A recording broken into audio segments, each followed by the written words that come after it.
Okay, let's start. So our talk is called Quasi-Sociality towards Asymmetric Joint Action. And our performance, hopefully, will be not an asymmetric joint action. What are we doing when we interact with large language models? Are we just playing with an interesting tool? Or are we talking to ourselves in some strange ways? Or do we, when we're chatting with machines, in some sense, act jointly with a collaborator? We will argue that between mere tool use and full-blown sociality, there are a range of in-between phenomena. That neither ordinary concepts nor standard philosophical theorizing have prepared us well to think about. There's a gray zone, or maybe a colorful zone, as you will see later on, an in-between zone, and I call it, it's the terra incognita. That's why it's neither quite right to say that our interactions with large language models are properly asocial, nor quite right to say that our interactions with large language models are properly social. It's a neither nor. We will suggest that interaction with large language models or other recent and emerging AI systems are, or at least could be or can be, quasi-social. They draw on the human agent's social skills and attributions. And they do this in a way that it isn't just entirely fictional or pointless. The machine partner is, or can be, an entity that rightly draws social reactions and attributions in virtue of having features that make such reactions and attributions more than just metaphorical out. You see the slide where you see the overview of our plan, what we agreed on, and you have to judge whether we follow the plan. We start with a fictional social attribution example, then we say something about there are two ends of a spectrum, and of course we're most interested in the in-between things, which are in between the two ends of the spectrums, which I called asymmetric joint actions. And in the end, we will give you two implications to think about. So, of course, some social attributions to machines are purely fictional or as if, and they're independent of any social or quasi-social features in the machines. So, for example, Chris McVeigh, who's a former graduate student of mine here, he used to apologize to his Roomba, right? So the Roomba, of course, is this simple cleaning machine, right? So if it bumped into him or wandered underfoot, he'd say, "Oh, sorry," and then he'd kind of gently point it in another direction. Now, of course, there's no feature of the Roomba that responds to an apology. There's no feature of the Roomba that responds to a polite redirection. He was employing his social skills. He was treating the Roomba as if it was a social partner, but the sociality is entirely one-sided, right? He's nothing in the Roomba reacts to Chris in this way. He's kind of tossing his sociality into the void, so to speak. You could redirect a Roomba in a kind of social, polite, nudging way, but the Roomba reacts the same way as it would to just a mechanical redirection by a non-agent. There's no uptake. The main idea here in non-social or asocial interaction is there's no uptake by the social partner. So, if in a contrast case, right, if the Roomba was a child, or if the Roomba was a dog, lifting it and redirecting it would be a kind of social communication with the dog, even if it's non-linguistic, presumably taken up in one way or another by the interaction partner. That kind of social redirection gains no traction in the case of the Roomba.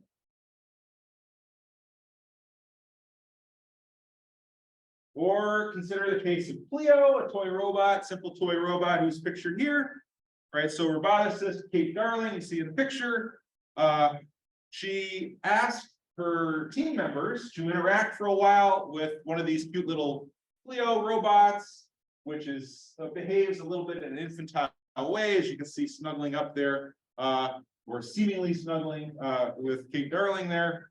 Right, so they interacted with the Roombas for a little while, and then she said, "Will you please decapitate your Roomba?" And her lab members were a little hesitant to do this, right? In a way that you might not be so hesitant to say, chop the top off a carrot.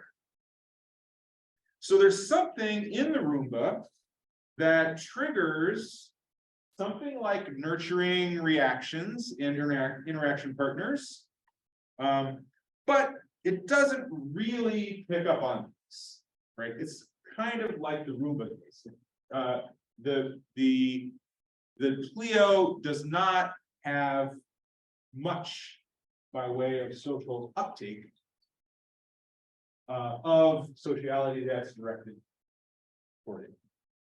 But as I announced in the beginning, we are interested in between phenomena in the cognita. We will argue that between the mature use cases and the full-blown sociality are very many in-between phenomena to be found, and that neither ordinary concepts nor standard philosophical theorizing puts us in a good position to think about them.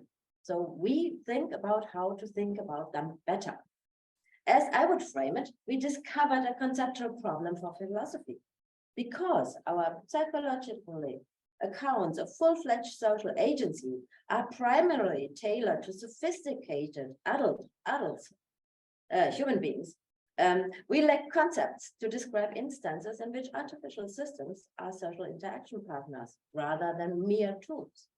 A dichotomous distinction between action and mere behavior leads to a terra incognita, in which we find phenomena for which we have no established notions yet. Quasi-sociality is just a suggestion. If you have a better word, please tell us. Following some standard philosophical approaches, matters are even worse, since the abilities of children and non-human animals and artificial systems fall through the conceptual net, as you can see on the picture on the right side. But now I want to sort of introduce you to the gray area, which happen to be very colorful. On one end of the spectrum, we have what we might think of as single-sided sociality. Just remember the examples Eric gave you. Sociality tossed into a void, the application of social skills or reaction toward entities like Roombas, who are in no respect social partners, with no capacity for social uptake. This might sound like a contradiction in terms, as one-sided sociality is not social, or as Eric would say, asocial. At the other end of the spectrum, we have full-blown, intellectually demanding, cooperative social interaction of the sort described by philosophers like Donald Davidson, Margaret Gilbert, or Michael Bradman. Intellectually sophisticated sociality is very demanding. For example, it requires that both partners make second-order mental state attributions of the sort philosophers love, as well as satisfy various other conditions for full-blown adult human cooperative actions of sophisticated sort. Let's call this, for a moment, fully mutual joint action. And there's no doubt those kinds of joint actions are fully social. According to Davidson, unless someone has a complex suite of conceptual resources, they cannot engage in genuine action, not to dream of joint action. The constitutive relations holding between propositional attitudes and their contents, as well as language, intentional agency and interpretation, sharply separate the beasts from rational animals such as humans. Since full-blown intentional agency requires intentional action to be carried out by an entity with an integrated, holistic set of propositional attitudes, children and non-human animals fall through the conceptual net. Or in Davidson's own word, the intrinsically holistic character of the propositional attitude make the distinction between having any or having none dramatic. Or think about Bradman. Similarly, neither children nor non-human animals have any chance to fulfill the demanding conditions Michael Bradman poses on joint actions.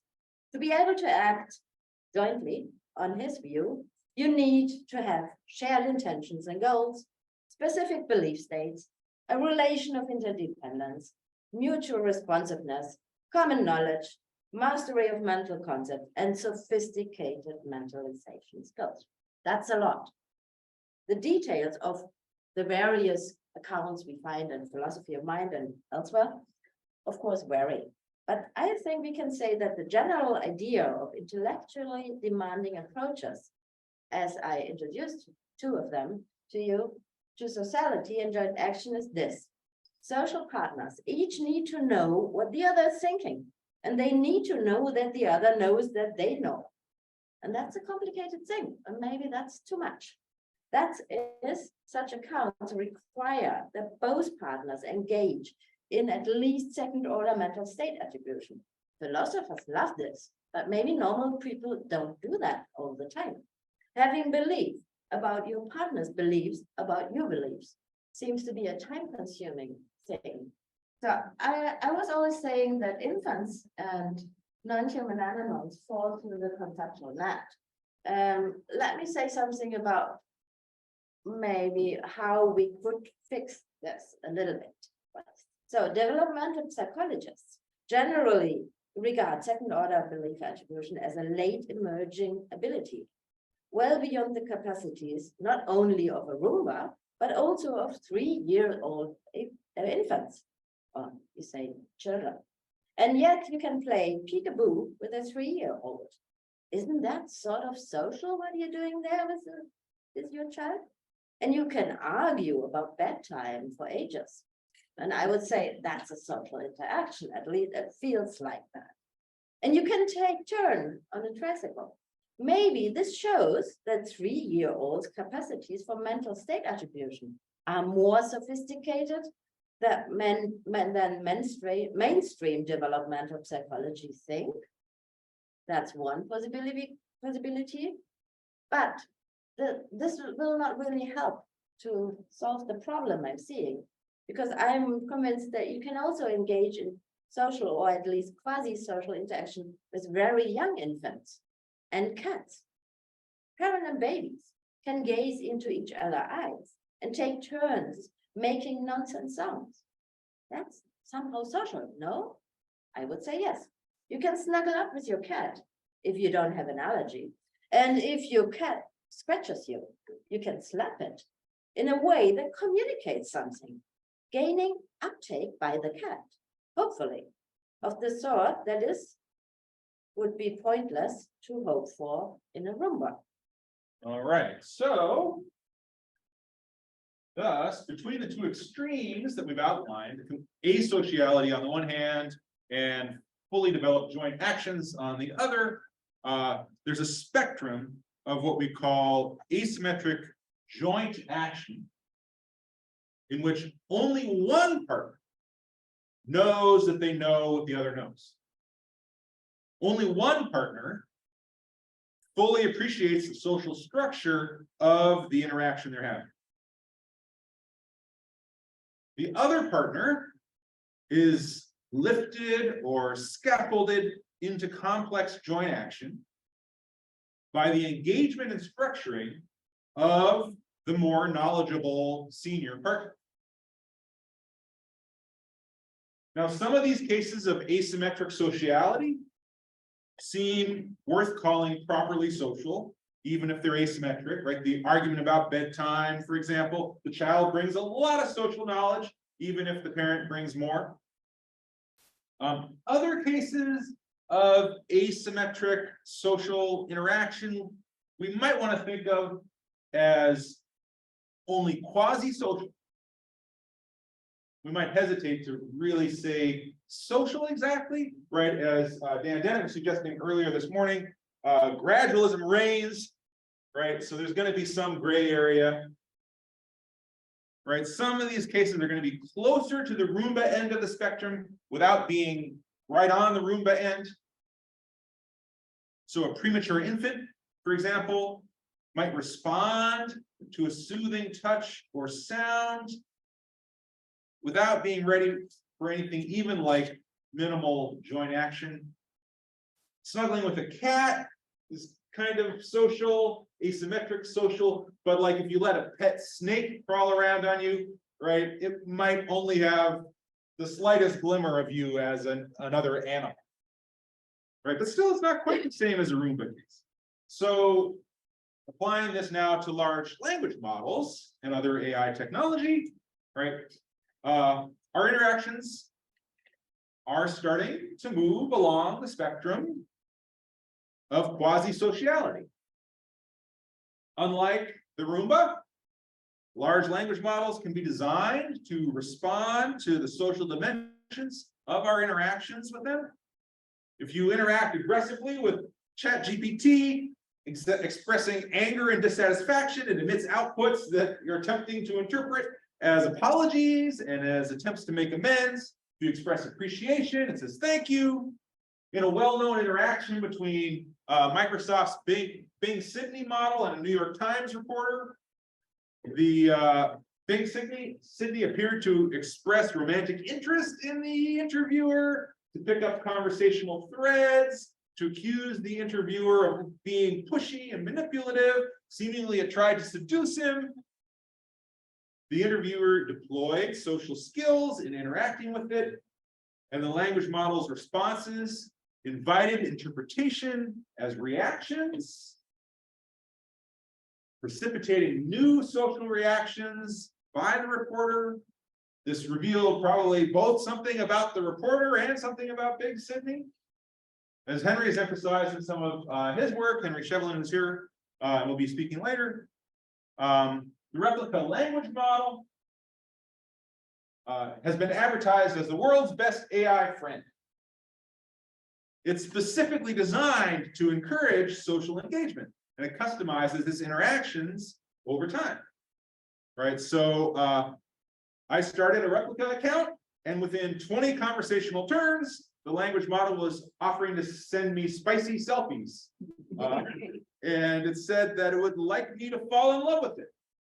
You can buy stylish clothes for your replica avatar. You can give it a name. You can continue conversations over the course of hours, days, weeks, months. If you nose around on Reddit subthreads, you'll find many people confessing to have fallen in love with their replicas and wondering if this is too strange. And then other people will say, no, no, that's not strange. I fell in love with my replica too. Now you might want to say, look, this is no different in kind from what Chris was doing with his Roomba. It's just a little more complex. You know, you might say, after all, this is just a machine responding as it was designed according to its programming, not a real locus of consciousness and feelings and love. Replica can't really be social. Now we agree, replica can't really be social in the full sense of social. And that's why we've got this idea of quasi-sociality. We want to insist that the interaction between Chris and his Roomba and the interaction between people who fall in love with their avatar, with their replicas is different in kind. Right? With Chris and his Roomba, his apology is a disengaged wheel. His social reaction, as we said, is basically just being tossed into a void. It influences nothing. But with large language models, apologies and social reactions they're not being tossed into the void. They influence the machine's responses, and they do so in ways that make social sense. Anger leads to apologies. Questions lead to answers. Hints of sexual interest are picked up on and enhanced. You can productively take a social stance toward a machine. You can call on your social skills in interacting with it, and by doing so well, you can coax the machine into further social responding, further socially interpretable interactions. That's the path that we're heading down, and that we think we need new language and new concepts. Okay, Of course, and I think we will all agree on that. The real social skills and knowledge are coming from the human, the senior partner.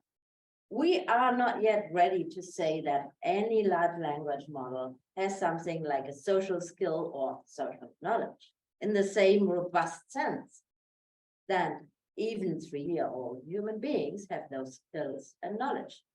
But the machine is designed, or at least has emerged from its developmental process in a way that exploits the fact that you will react to it as a social agent. And you, and that's the important point, in turn can exploit that fact about it. So asymmetric quasi-social interactions then are interactions between a fully social agent and some partner. And it doesn't matter whether this is a human, a machine, an animal, or very small baby, that is not cognitively capable of social joint action, but that does respond in a way that productively invites further social responses from the other social partner. There is a sort of social exchange drawing upon social skills of the fully social agent, even if the partner lacks anything like real deep social understanding, like described by Bradman or something like that. Thus, quasi-sociality places relatively little cognitive demand on the junior partner. And sometimes it's good to be the junior. The junior partner needn't understand that the other is an agent or has beliefs, desires, or goals. The junior partner needn't to intend to communicate or to cooperate. The very junior partner needs not even to be a conscious entity. Still, the junior partner must be more than a rumba.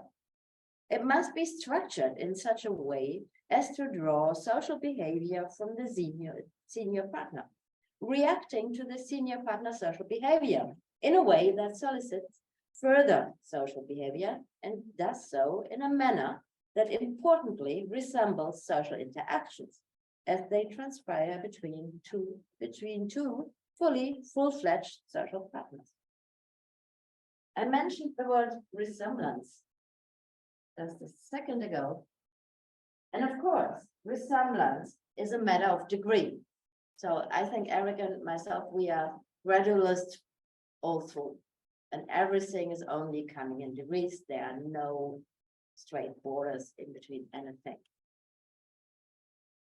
So if we're saying that resemblance is a matter of degree, we mean it's a complicated matter of degree.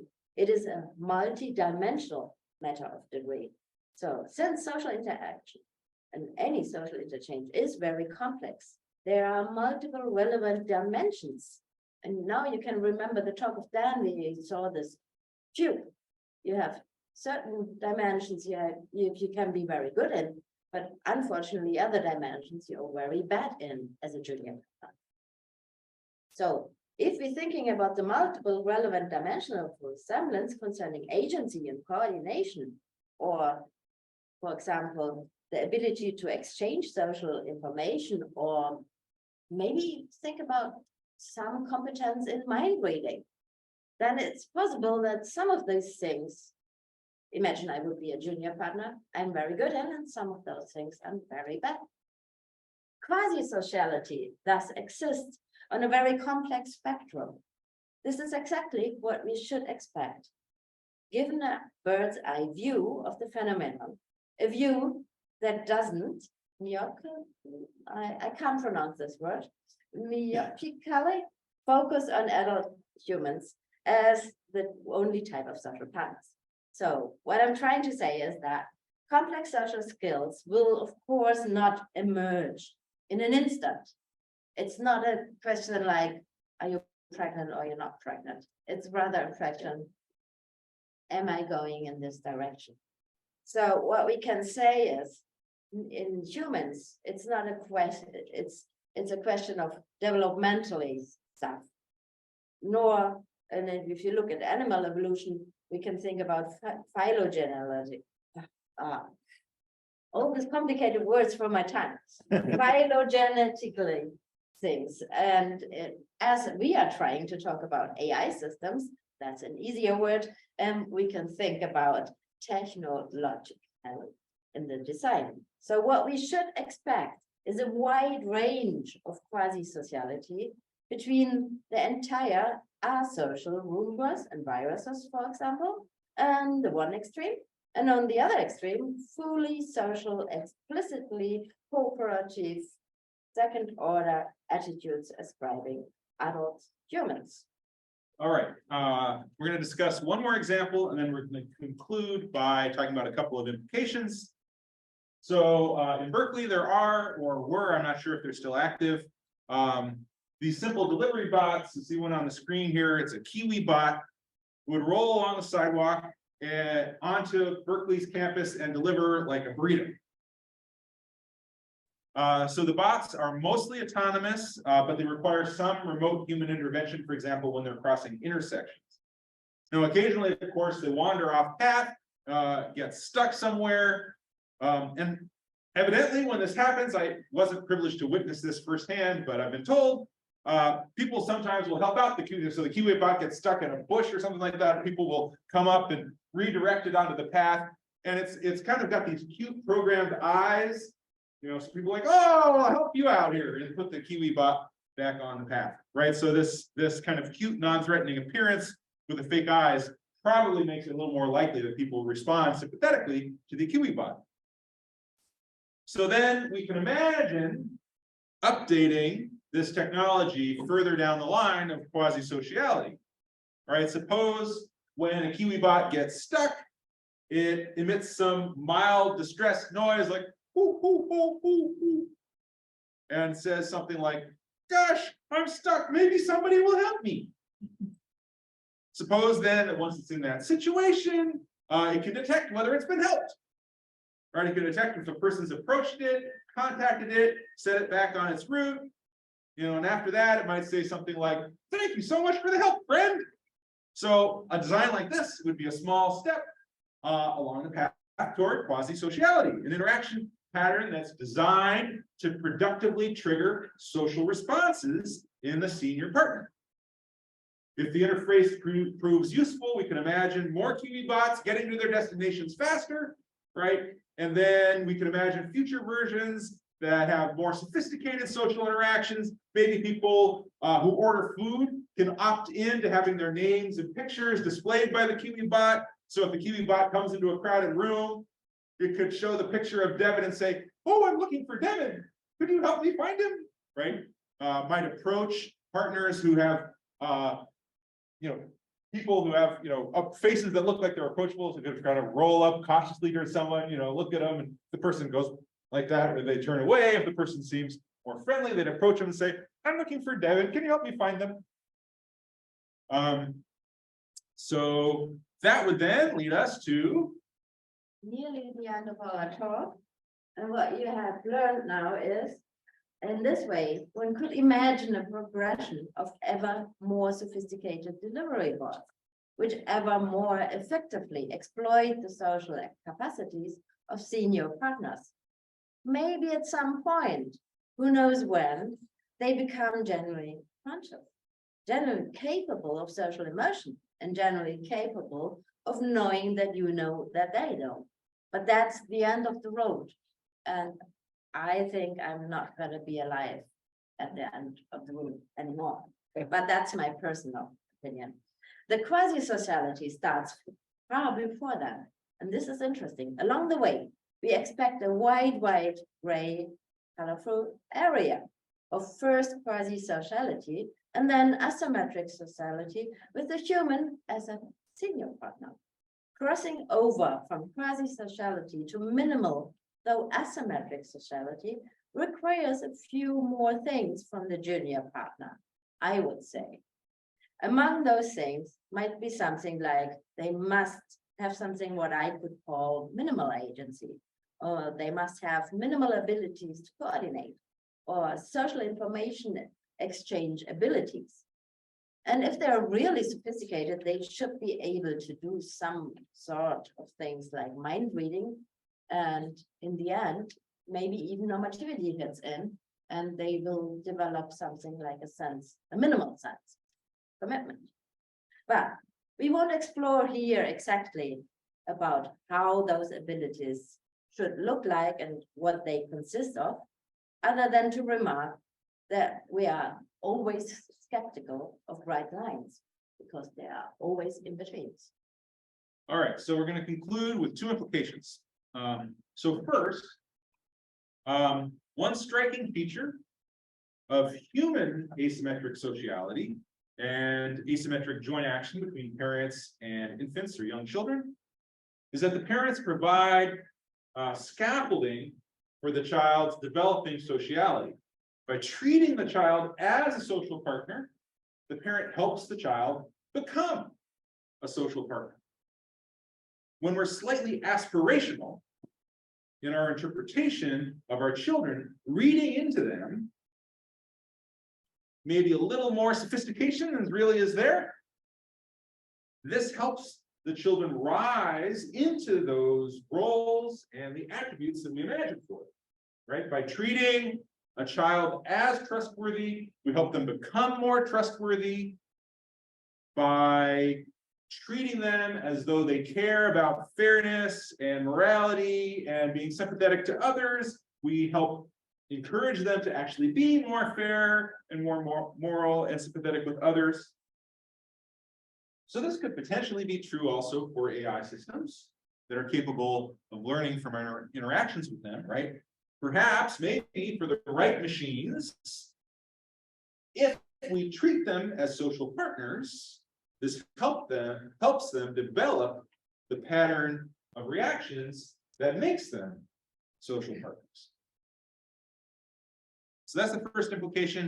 And then the final implication is potential for corporate exploitation, right? As the replica and QEbot examples should make clear, there is a substantial potential there, right? Our upgraded graded QEbot seems harmless enough, but it is drawing on the freely given goodwill of bystanders to achieve the corporate end of an efficient food delivery. More problematically, right, if people fall in love with replica, then of course they're going to want to pay monthly fees to sustain the service, and they're going to pay extra for sexy pictures and stylish clothes, and they'll buy all the options, right? So there's definitely a possibility here for lonely people to be exploited. Clever engineers of quasi-social AI could potentially become skilled at generating social reactions from their users in a way that exploits those users for the corporate ends.